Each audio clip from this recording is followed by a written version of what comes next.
Países como Catar, Turquia e Paquistão cobram boicote a produtos franceses. A medida é uma reação à declaração do presidente da França, Emmanuel Macron, que afirmou durante uma homenagem a um professor decapitado que o país não abrirá mão de charges. Pois é, o Macron, né, é aquilo que os americanos chamariam too little too late, é pouco demais e tarde demais. Essa reação dele agora, em época de eleição, pensando nisso, né, em chamar atenção para o radicalismo islâmico, né, aquela expressão que o Obama, nos Estados Unidos, sequer conseguia repetir. Então, infelizmente, existe um choque cultural, um choque de civilizações, para usar a expressão do Samuel Huntington, né?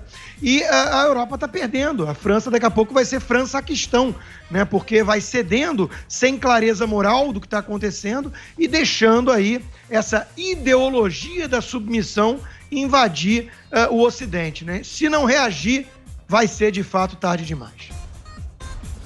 É preciso identificar corretamente no terrorismo qual que é o problema, e sim, é um problema de um radicalismo, de facções e grupos islâmicos. Agora, ao mesmo tempo, é preciso ter um esforço para que isso não se torne um combate de identidades entre muçulmanos de um lado e europeus secularizados ou cristãos que seja do outro, porque isso aí vai promover cada vez mais conflitos, cada vez mais violência, inclusive com outros países aí. Então, o caminho tem que ser mostrado que é possível, sim, a convivência e uma identidade comum entre muçulmanos, secularistas, cristãos. Lembrando que existem terrorismos de vários grupos também. No passado, católicos já fizeram terrorismo, na Irlanda, por exemplo.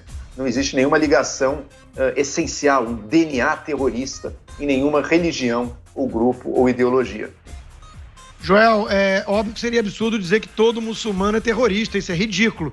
Agora, que quase todos os terroristas nos últimos tempos, nas últimas décadas, são muçulmanos, isso é um fato e é preciso tentar entender o motivo. Seria lindo imaginar todo mundo num chá das 5 convivendo, mas por que a gente está vendo esses guetos dentro de Paris, né? Porque muitas vezes essas comunidades muçulmanas não aceitam justamente os valores básicos da civilização ocidental e querem, por exemplo, ter o direito de não mandar a sua filha para a escola ou de agredi-la, né? Porque é uma cultura machista e que os seculares europeus não deveriam tolerar. Cuidado com o excesso de tolerância para quem não é tolerante, porque aí corre o risco da morte da própria tolerância, como alertava o liberal Popper.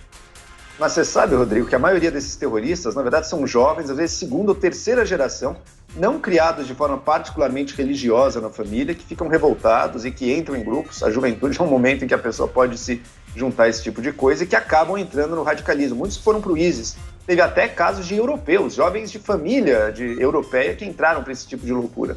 Então não é que é o mais muçulmano que comete o mais terrorismo. Não, em geral são jovens bastante secularizados até. Vai ver que Bin Laden era um jovem secular, né? E sobre a sua tentativa de relativizar que todas as religiões têm isso, por que será que esses jovens adentram no ISIS, né? E não na Igreja Católica? No passado, outros grupos faziam terrorismo, enfim.